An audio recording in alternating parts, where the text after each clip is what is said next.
Welcome. We here. I have some technical difficulties. We here. We have a couple little technical difficulties, but we in the building.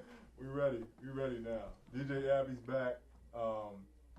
Appreciate it. Y'all being patient with us. But thank y'all for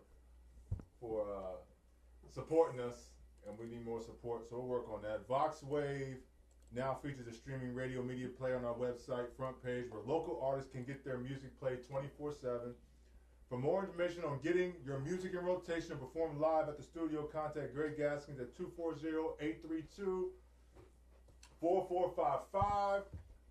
Android users, the VoxWave app is now available in the Google Play Store. Download the app today on your Android devices to listen in and view programs. That's key. So you can listen in and support us and listen to things we have to say, because there's a lot of shows on VoxWave that are very important and insightful, and some good music as well. Business owners looking for a place to advertise your businesses and promote your products and services, VoxWave is the right place. We have over 10,000 views a day, 70,000 listeners a month. For more information, again, contact Greg Gaskins, 240-832-4455. In support of your community, VoxWave will be collecting toiletries such as toothpaste, soap, lotions, antibacterial wipes, socks, shampoos, combs, etc. Any of those toiletry things that you can give to us, please drop them off at the donation. Please drop off your donations at the station, which is located at 4711 Off Place, Suitland, Maryland. Again, please drop these things off. We want you to smell good. We don't want your breath to stink. Tell them. And we don't want you to get sick. And we want you to have nice, warm feet. So, there we go for the announcements we have. We definitely want to thank you guys for. I guess I didn't have a mic in the whole time, didn't I? So maybe they didn't hear anything I had to say. Maybe heard nothing. It was low. Maybe it was very low. It was just okay, low. Very low. All right. So again, I'm Brian Patterson. This is Frank. We got my man Ron in the building as well. Big Ron. Abby's back. She wasn't here last week, so welcome back, Abby. Did you have fun on your vacation? Did you do gymnastics? No, yes you did. You did gymnastics twice last week. So anyway, we got a variety of topics today too. We're going to talk about. We kind of want to hit on the latter part of this program, kind of piggyback on what we talked about last week about the hip hop world and how the influence has affected our communities, but we also want to know what you're going to do to change that. What we're gonna put the calling not only on us here, but on you to make some changes, to find out what change you can make in your life. If you have a platform to use it, how are you going to use it? Are you going to use it for good or for bad? Just like we talk about with these artists and people that come in here. everybody has a platform. You don't know it. If you're a parent, you're a platform because you have children that look up to you. If you work in any industry that people look up to you as a manager or anything that you do, we want to make sure that you're using your platform to promote change and positive thinking in the community and in your home. So we hope that you're able to do that, and we're going to speak more about that later on. But we have some jobs, Frank, that you want to discuss today? I do have some jobs. Give me 1 second on the jobs. Before we go to the jobs, yes. I kind of wanted to continue what you were talking about in terms of, like, all right, this music thing is it's one of those scenarios where Brian and I, we're going to do what we can. Right. Before we leave planet Earth, make an impact and basically try to steer people to an understanding, to know anytime you talk, anytime you sing, anytime you rap, there's people listening. Right. Right. And there's a message that you're sending to those people. And it's not just entertainment. You know, again, that argument, I hear it all the time. It's just entertainment. No, it's not just entertainment. You know what I'm saying? Like, there's people listening, there's people that you're influencing. Right. We got to make sure that, so when you walk down the street, you're influencing somebody. They're looking at you. People are always looking. And we ought to remember that, that he's absolutely right. The music that we listen to, the shows that we watch, the things that we read, the conversations that we even have with people are definitely things that we have to be more aware of what we say and how we say it and our interaction with people. So affecting change is what we need to do. And he's right. We only on this earth for a short period of time. What are you going to leave behind? What is your legacy? What are you going to do that's positive that's going to stay behind and not negative? So, go ahead, my brother. Okay, so we do have a couple of jobs. We have a sanitation manager in Los Angeles, California. The company is Seas Candy. They're paying $80,000. So if you are interested in that, you can give me a call at 301-442-9258. We've got a Class A delivery driver in Mount Pleasant, Pennsylvania. The company is Reinhardt Food Services. $70,000 is what the salary is. If you're interested, you can get in contact with me. We have a QC manager in Fredericksburg, Virginia. Company is Universal Dynamics. They're paying $70,000 to $90,000. Now let me just say something. We haven't been getting no feedback on these Absolutely jobs. None. Like zero. So literally I've been like, you know what? There's another, you know what I'm saying? I got to find the people that really, this is going to mean something to them. Because I guess y'all don't need no jobs. So. Well, no. It's not that. It's just that, you know what I'm saying? You got to know your audience. You know what I'm saying? Yeah, true. But the reason why we continue to do this is because something that engineer extraordinaire Ron told me. Right. What did he say? You got to stay consistent. Stay consistent. Right, Ron? Stay consistent? Even if you see zero results. Keep going. You keep going, man. Yeah. So somebody's gonna be affected. One person. If we get one person to help one person, it was all worth it. It was all worth it. It was all worth it. So if one day we're reading off these jobs or they see these jobs or whatever and we get one person. So that's why we keep doing it. Right. If there's someone that's out there like, aren't those the same jobs from last week? But anyway. Oh, who cares? Repetition. Keep it going. You just keep it moving. And then the last one, we have an account executive, and that's in San Francisco, sunny San Francisco, California. The company is Constructor.io. They're paying $175,000 to $210,000 annually. Again, if you're interested, you can call me at 301-442-9258. And the qualifications for these jobs, just make sure you qualify. I mean, just look at the dynamics of it and see if your resume suits that or doesn't suit that. So, definitely figure that out. Most definitely. This next topic we're going to talk about, are we going to do first take two now? Or are we going to do something else? Let's first take two. Let's do first take two. We're doing first take two. And the discussion today was these, and we're not talking about those people in up there, up north, the land. We're going to talk about the people in the Bay. Oh, we will mention the land at some point. And H-Town. Of course you're going to mention it. You're always going to come back to that. H-Town. Now let's talk about this. And we're gonna start talking about H-Town too. You want to talk about H-Town? You want an H-Town. That's right. That's right. James Rodrigo Harden. J-H. The bearded bandit, baby. J-R. And see, a lot of people don't know his middle name is Rodrigo.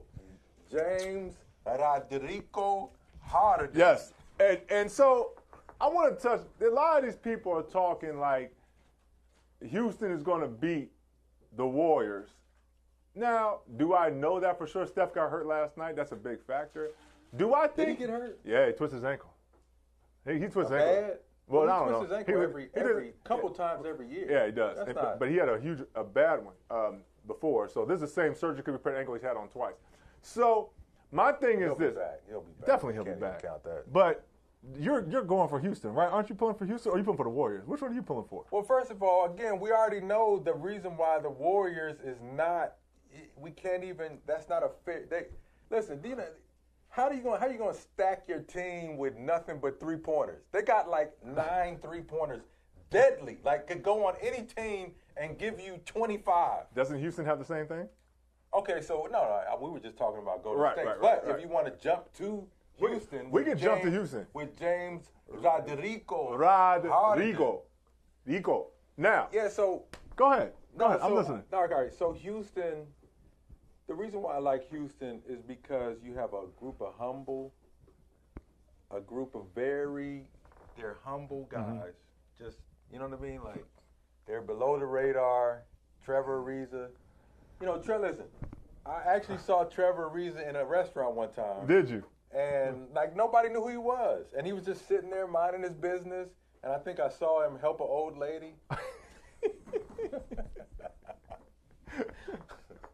I think I saw him help an old lady, like, get her, you know, I think she dropped her soup or something, and he helped her. Oh, he picked up the soup, right? He picked her soup up, put it back in the bowl for her. I mean, so these are the type of guys.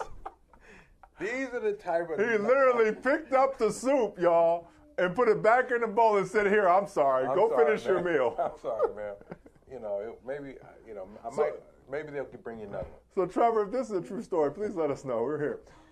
True story. Come on, B. You know I wouldn't lie on something like that. You think I would lie on no, something like not that? at all. Not at all. Yeah.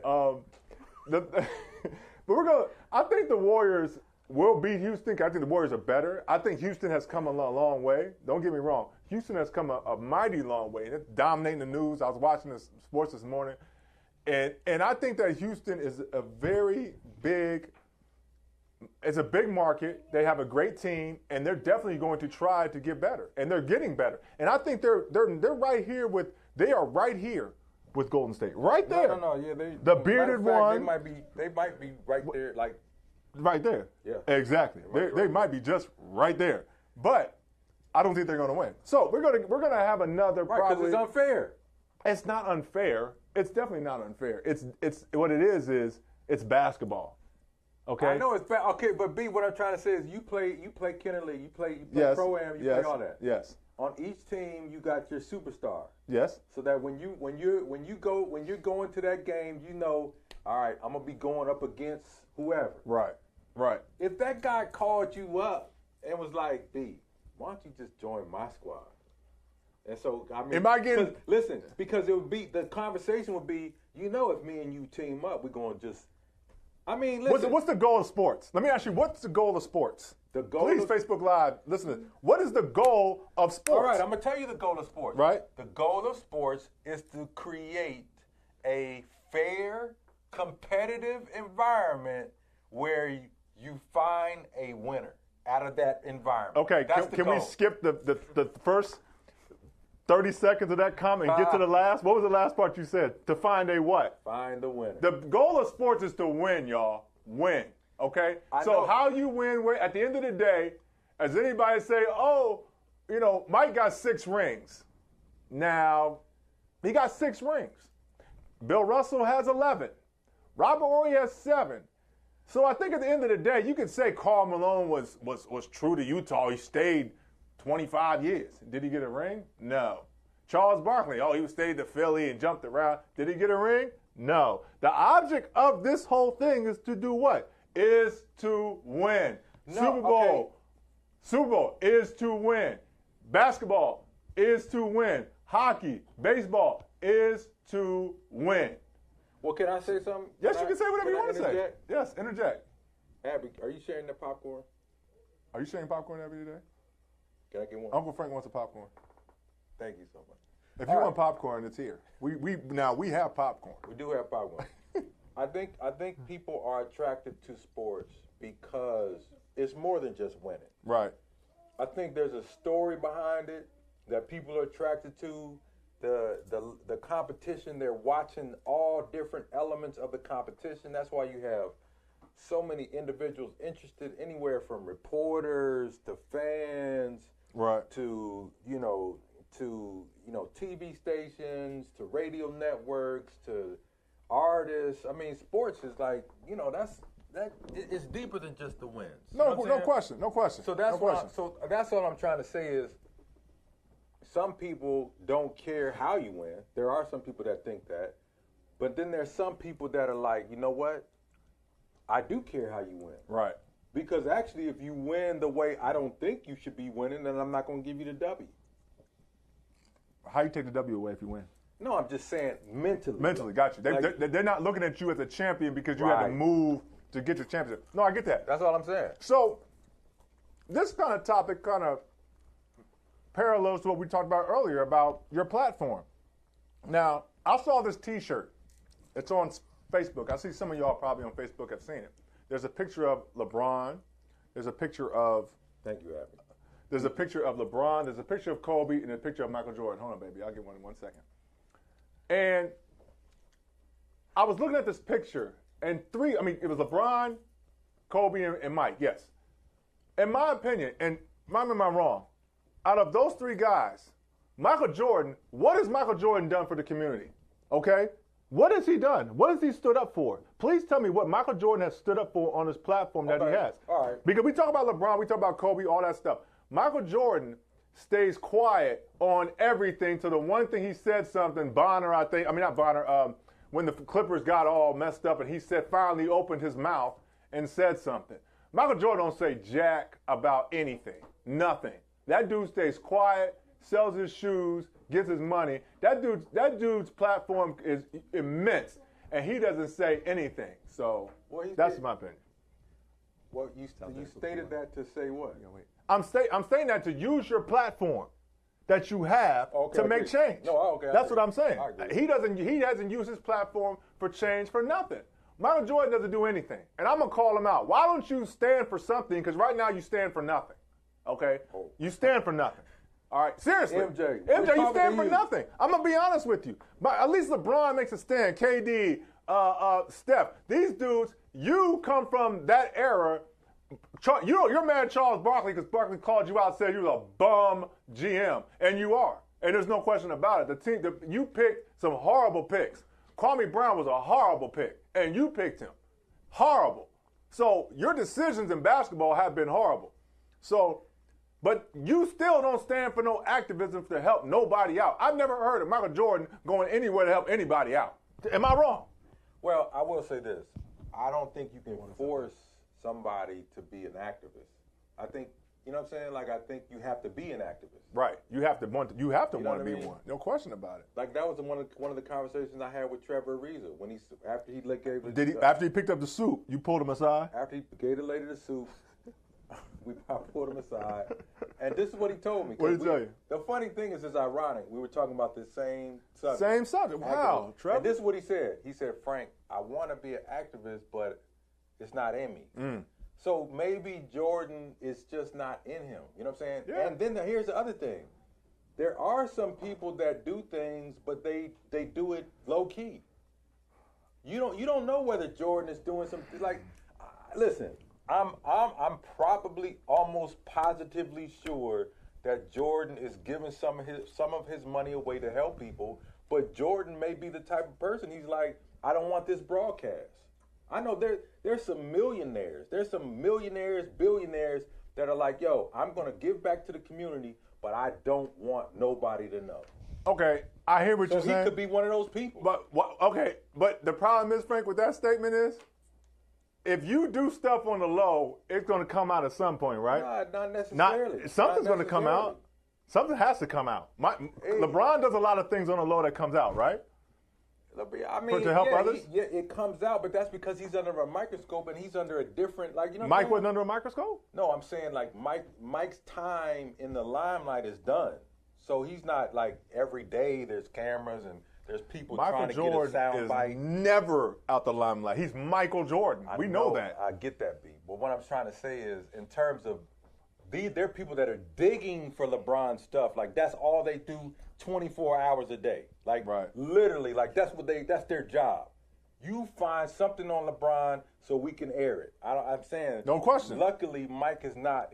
That his era, they didn't have that type of scrutiny. You know what I'm saying? I got you. So I think we got off topic, but I'm sorry. I just had to sit on my soapbox for a second. But okay, I want to ask y'all a question as well. Do you think? Let me ask you, Frank. Go ahead. Do you think? Thank you, baby. Do you think that the way the NBA is structured now, do you think they should mix the conferences and have seeds like they do in the NCAA tournament instead of having East and West because of the power that's went in the West? Do you think they should mix it up? Because they've talked about that. Do you think they should have a playoff format where a Western Conference team plays the Eastern Conference team in the first round of the playoffs, and you could have two Western Conference teams in the final two Eastern Conference teams? No, I mean, I wouldn't say they should do that because of Golden State. No. But that's why they would do it, though. That's one of the reasons why. Nah, personally, I think you let this Golden State. I mean, again, they have presented a challenge. Mm-hmm. I will give them that. Okay. The challenge is you can't beat us. Right. Nobody can. Right. You know what I'm saying? Really, I mean, when I actually look at what's happening in the NBA, when you look at Houston, them picking up Chris Paul, knowing if we get this superstar two-guard combo, we're going to be nice. We surround them with three-pointers, we now have a chance of beating Golden State. No question. So I do actually like the fact that the NBA teams are just stepping their game up. Right. You know what I'm saying? Like, that's that level of competition that Golden State has created. I say let it play itself out. Right. I mean, but for me, and it's a love-hate relationship. You know what I'm saying? Like I really do. When I look at, Steph Curry. Steph Curry. I love him. The family thing, the daughter. Right. I love it. You know what I'm saying? The way, how hard they play. So I do have a healthy respect for him. Right. I get you. Kevin Durant. He's from DC. But in the back of my mind, they're the villain. And to create good programming, you have the villain and you have the hero. Right. You have to. So that's what Golden State has done. You know what I'm saying? They've created a villain atmosphere. They've created a villain atmosphere. Well, people, we're going to take a break, but I want y'all to chime in on what you think of this conversation. We unpacked it a lot. We hope we gave you some insight. By the way, like I said, we're here at 4711 Off Place Suitland, Maryland, and we're here every Friday from 12 to 1. Don't forget to drop off your toothpaste, your soap, your lotion, antibacterial wipes and stuff here at the drop-off location. Android users, don't forget to use the Google Store. Please don't forget that we're streaming on our website with local artists and everything else. So we'll be back, and when we come back, we're going to unpack some more of this Hip Hop Nation and the platform that we think that some of these people should use to better their community and even better the world and their listeners. So we'll be right back.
Welcome back. Welcome back. Appreciate y'all being with us this afternoon from 12 to 1, your lunch hour. So if you're eating something good, let us know, because we do like good food here. Don't you like good food? Yeah. I know you do. We not just type it. We need to type Just what you type eat. it. Type what you eat. Because if Type it's what good enough, I'm coming to your office. and we're going to eat it up. And we're going to eat it up. Again, we're at 4711 Off Place, Suitland, Maryland. Again, I keep reiterating this because people need these things: toothpaste, soap, lotion, antibacterial wipes, socks, shampoo, comb, etc. Drop it off here with us, please, because there's a lot of people out there that need these things and don't think about it. So we're gonna kind of continue our conversation from last week. I know last week a lot of people chimed in on the hip hop culture and the effect it has on our community. I definitely want you to understand that we're not knocking anybody. You know, we talked about this last week. We're not knocking anybody.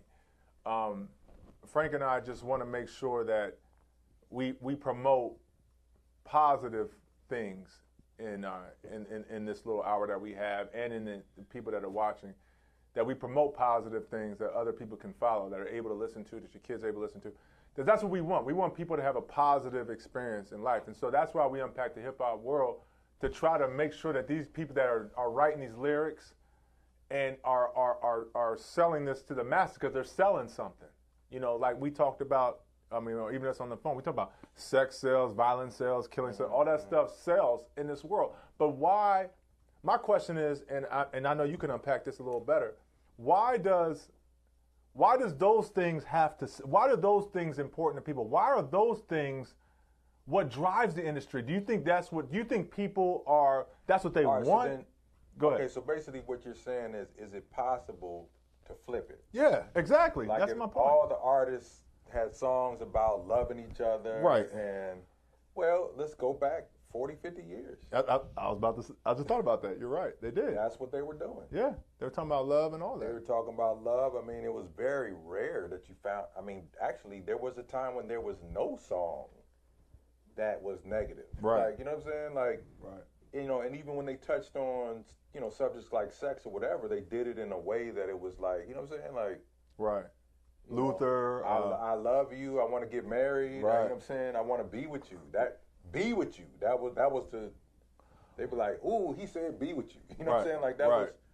So it's just that obviously society has changed, and then there's a lot of people that, I don't know. It's a lot of people that don't see that change. There's some aspects of that change that are just bad, man. Right. I know. I mean, they're just bad. Like, you know what I'm saying? Like. And I mean, my thing is that maybe there's a lot of people that really just don't know that it's bad. Right. Like, really, they just don't know that it's a bad thing for me to make a song where I'm talking about banging off chicks. Just, that's not a bad thing. Right. And so, again, all I'm saying is maybe, maybe God has it that he's going to take some people to create an environment where we start the conversation going. You know what I mean? Where maybe people where there's some people that you shed light that they never knew. Right. Like maybe they just don't know it's bad for me to make a song about killing people. Well, I think, but the problem is, I think society, like I just said, I think society doesn't want to hear that. For whatever reason, our society has gone from, like you said, in the 40s, the 50s, and 60s, where they're talking about love, to now, we can attribute that also to the gangster rap that happened with NWA, and that kind of took off and took off in a whole different direction. But I also want, my thing is, if we can flip it somehow, some way, to get one artist, let's say Jay-Z decided to just flip the script. Would his concerts still sell out? Yes, his concerts would still sell out, because there's in the R&B world, there are artists that sell, like, that talk about what we just said, that sell out.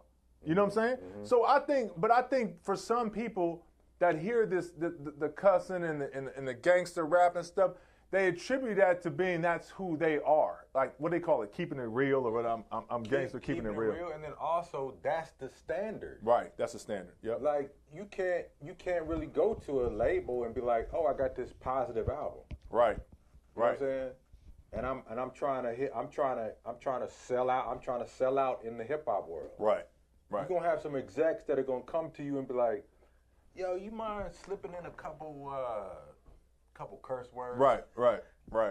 I mean, you know, because we see what you're saying here, but it would just be more impactful if you just slipped in the F word. You know what I'm saying? Like, you know, because you're saying forget that dude. Right. Why don't you just say F that dude? Right. That's what, you know what I'm saying? And then they'll come into you like, this part where you're talking about interacting with this girl, can you make it a little more steamy? Right. But that's what Hollywood is asking for. That's what the industry is asking for. And again, my whole thing is, if you go against the grain, will it possibly lessen your chances of being successful? No. Yes, B. The answer to that is yes. Yeah, you're right. You got people in Hollywood or in the industry if they ask you to do that and you don't, that could be the difference between them putting you on and them not putting you on. But it comes back to this. Right. What's your motive? Like, what's your purpose behind all of this? Right. Yeah. Like, what is your purpose for your music? Is it? I mean, it used to be I'm writing this song so that I can help somebody or so that I can get this message out. And it doesn't always have to be help somebody. Right. But I can get this message out. And the question is, why are people writing these songs these days? Mm-hmm. And if you really look at it, a lot of it is driven by dollars. Right, it's dollars. Let me tell you something. I don't really believe this, but I'm going to say this because I think it's going to give me some money. Let me give you a story. It's so funny. When my oldest daughter was, I don't know, she was 12 or 13, there's this group called One Direction. You ever heard of One Direction? Some group from England, some One Direction. From y'all on Facebook probably know One Direction. Y'all watching about it. So this first album, she was like, it was like, you know, teeny bopper group. And the first little album, the songs were real like light and stuff. And she was like, Dad, it's the greatest album. I said, yeah. Let me tell you something. The next album ain't gonna be like that. The next album is gonna be selling sex and all that other stuff. She was like, no, they wouldn't do that. No, Dad, no. And sure enough, that next album came out, a whole different type of vibe came off that thing. And I told her, and before that, she got on that, oh, you're just saying that. I said, just listen to the words. And she listened to the words, and she was like, wow. Like, the flip. And because I knew, because if a group starts out hot, the teeny bopper group, you know, they'll be like, oh, it's not to the kids, it's great. But they got to change to reach another audience. Right. You see what I'm saying? Well, they probably never thought it, but you got all of these people that are seeing the dollars that could be made. Yes, if we can expand their fan base. Right. Or you have these individuals that know that this 17-year-old person is now 21. Yeah. Yep. And then they'll say, you're not going to be able to sell to teenagers no more. Right. So you got to change your music. You got to change your music. Now let me ask you this, Frank. I know you were big into hip hop, you know, with your music and stuff. Still am. Do you feel like, is there any way that you feel that could it change? Could it become more positive and still have the same dollars and cents behind it? Or do you think that the powers that be don't want that because, well, you know, sex sells or whatever? No. Yeah. I mean, you know, and it's funny because sometimes I say to myself, if somebody were to have come to me when I was 18 and said, yo, man, you should listen to more positive music, how would I have taken that person? Right.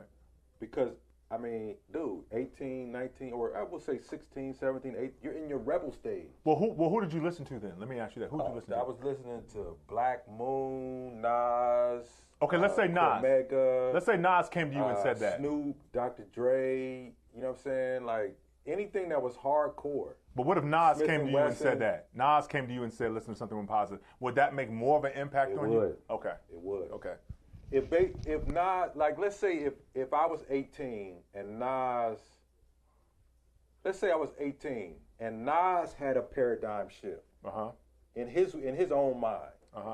And he went from Illmatic to an album called Change the World. Gotcha. Right? Mm-hmm. And I'm not saying, I mean, Nas did have some positive songs, but come on, folks, please understand this. He has a couple positive things. If I have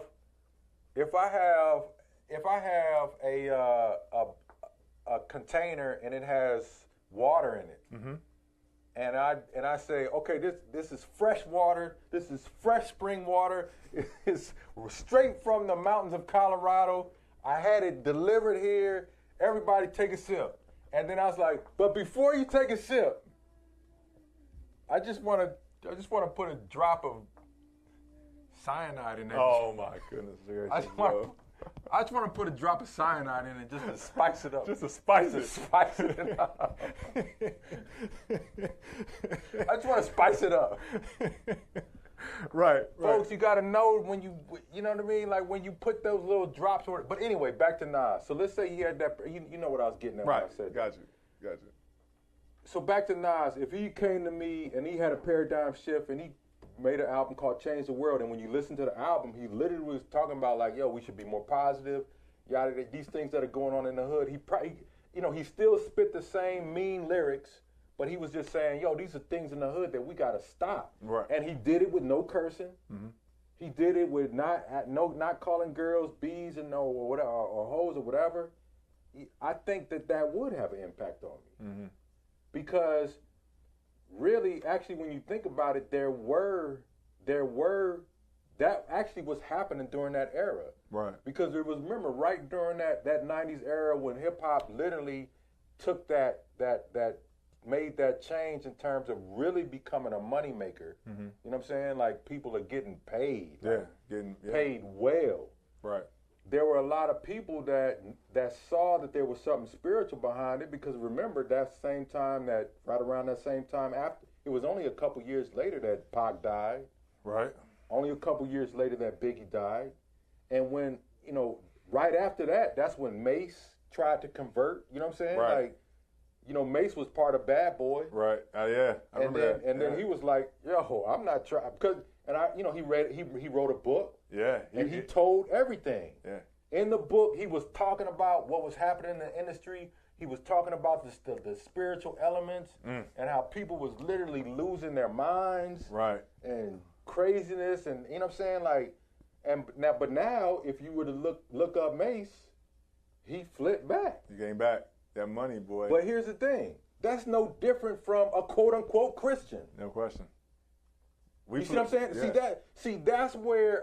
That's where I'm saying these lines that are quote unquote kind of blurred, people got to be more real, because we're looking at artists like, oh, they're bad or they're this, but other people are doing the same thing. Right. You know what I'm saying? People that are supposed to be Christian or whatever, they're still, sometimes they'll go to parties, sometimes they'll drink, sometimes they'll smoke, sometimes they'll have premarital sex.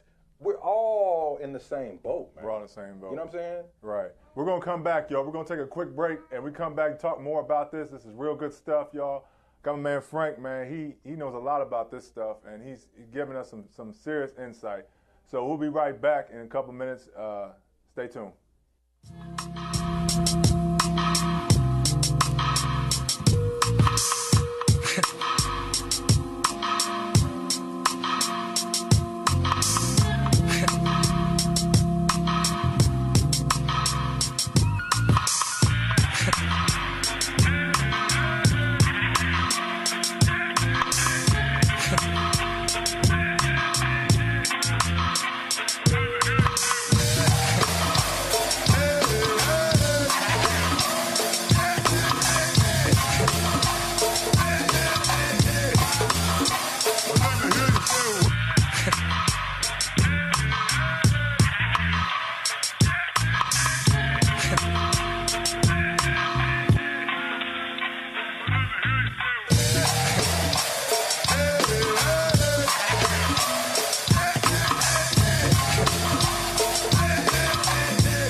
Welcome back. Again, we're talking about hip hop from last week, and a lot of positive things came out the last one. We just want to promote positive change and everything that's going on. So we got to make sure that we are aware of what's going on out there. And just like you talked about with Mace coming back and going back. The Christian element is that we do the same thing. So we're not judging anybody. Right. We're just saying that be positive as much as you can. And we flip-flop, we all do, and there's nothing wrong with that. We as Christians, we flip-flop back and forth, and God don't look at us any differently. We're not judging these artists that do what we do. We're just saying, we just got to monitor and what we say and what we do. A friend of mine asked a question, do they think that the legacy of Tupac and Biggie would be where they were, just like the legacy of Martin Luther, just like the legacy of Malcolm X? Would that legacy be as big if they were still alive today? Now, Frank's going to dive into it. I'm going to give my opinion, and I'm going to let the master speak on it. Whatever. I personally. There's only one master. Right. Well. True. I personally, I don't think so, because I say that because when somebody dies, it kind of, we're all kind of caught in that. What do you call it? That it's like time stands still for them at that point. So we kind of picture them in that point of the potential that they had. Right. So we're kind of stuck where they stopped, and we're there. Like we talk about Len Bias, the basketball player. He's been a great basketball player, but we don't know when he died. They say he'd been better than Michael Jordan, whatever. But you got to let it play out. We didn't let the legacy play out. I thought DMX was great. I thought Nas was great. I thought Biggie. I thought Tupac. Growing up listening to these people, I thought were great. I mean, DMX, they say DMX is crazy now, for whatever reason. I mean, they say that. They talk about some other artists that were in this realm. I personally don't think so. I think that they would have gone the way of a lot of other artists that went their way. They had some good things. I mean, some positive things they had to say, some they didn't. So I don't think so personally, just because I feel like any artist that keeps going the way they're going, they're not staying on top forever. I think they kind of, Jay-Z happened to come up behind them, and I think Jay-Z is a good artist. I do. And he sustained just like LL sustained through the thing. Right. So I don't know. I think not, because of just the way rap has gone today, that maybe what they're saying would have been irrelevant. But who knows if they would have changed or not changed. So go ahead. What do you think? The funny thing about it is, and I can remember this distinctly, there was an article in Vibe that Tupac wrote while he was in prison, right? Mm-hmm. This is right before he got released. And those that really follow hip hop, you know exactly the article I'm talking about. In that article, and I couldn't believe when I was reading, like when I was reading the article, literally you could see, or you were reading Tupac changing. You were reading it. Like, he was talking about when I get out and the things that I've learned, and you know what I'm saying, like my mind state has changed by being incarcerated. And I'm gonna give you a prime example of that, of the element of change based on incarceration once I'm done with this part on Tupac. And so he's taught, like, literally in this article in Vibe, because for those of you that follow hip hop, the article cover, he's in all white. He has an all white outfit, and he's talking about like how he sees where he's wrong, like he sees where, you know what I'm saying, that I'm using my influence the wrong way. You know what I'm saying? Right. And he's talking about these conversations. I mean, he's having this conversation in this article, and literally, when he got out, that's when he came under death row. You know what I'm saying? Like, literally, you know, Sugar's the one that posted his bond or whatever, got him out, and really kind of just pushed him right back into that lifestyle. But I actually, and it wasn't too long after that, he's gone, dead. Right. But in the back of my mind, and I'm gonna bring this home when I give you this analogy. In the back of my mind, I'm like, yeah, you know what? Tupac actually had something that was stirring inside of him, and we know who that is. Yes. Something that was stirring inside of him, saying, yo, you got to use this platform for better. You know what I'm saying?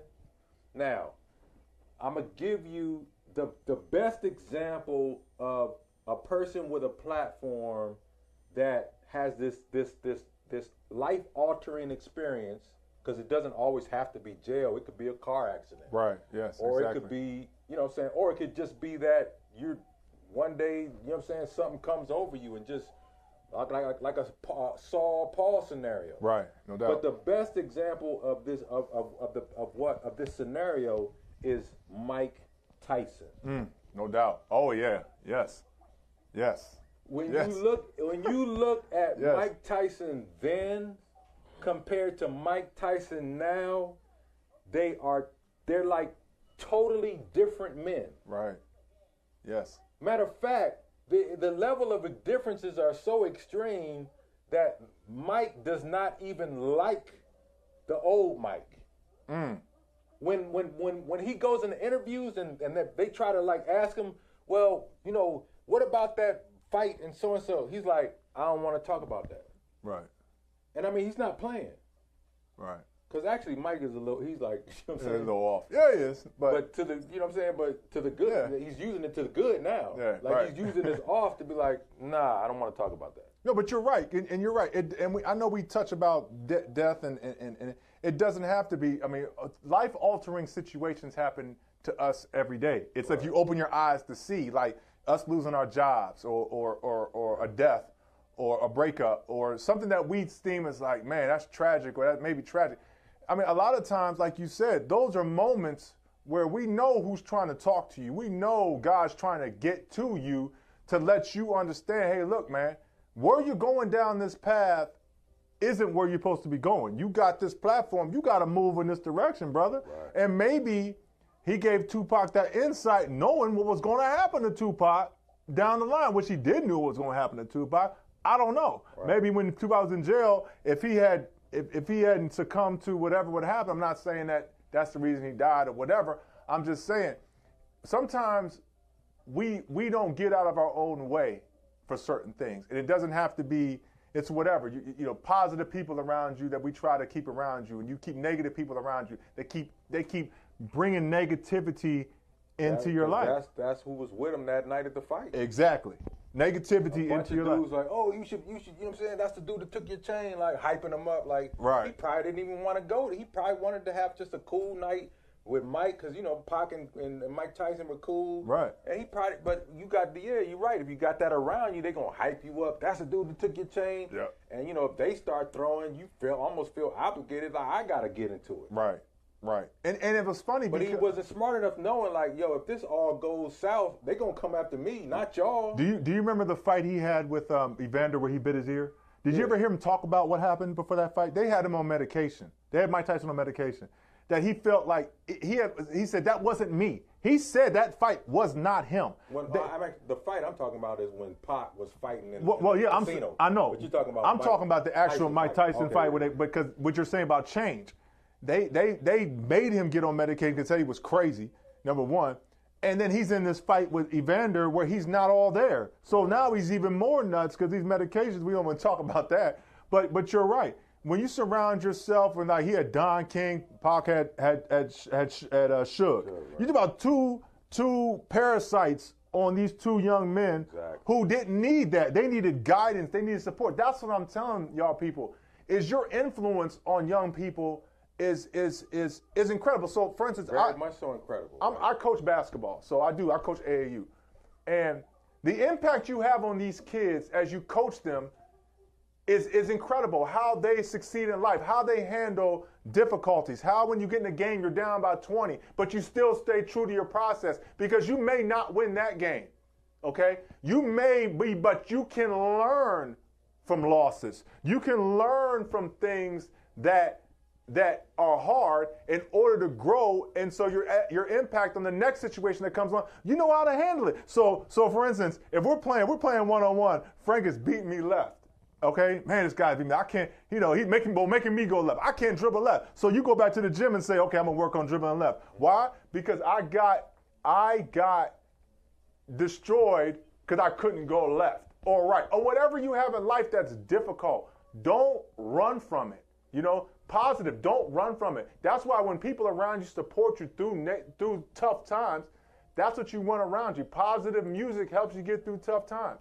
Positive people help you get thugh tough times. This hip hop culture don't try to get you through tough times. They're trying to keep you in this recycling thing of drugs, of sex, and this and that, and degrading women and all this other stuff, and calling black people niggas and all this other craziness that we do, that we call each other that. Crazy. You know, we call each other that now. And that's just wild. In an open forum. In an open forum, call each other that. You know what I'm saying? Dennis Scott said it on the NBA TV. I mean, on the All-Star game. He was like, I'm gonna talk to these niggas here. Like, are you serious right now? Crazy. And you get mad because people call you that, but you sit there and refer to yourself as that. Like, it's a wildest thing in the world, man. I tell you what. Let's before we close out, why don't you give us a thought, and then I'll give us a thought, and then we'll wrap it up. Yeah. Great conversation. Good point. I want, my thought is this, people. Whatever you do, and I'm a Christian man. Whatever you do, give glory to God.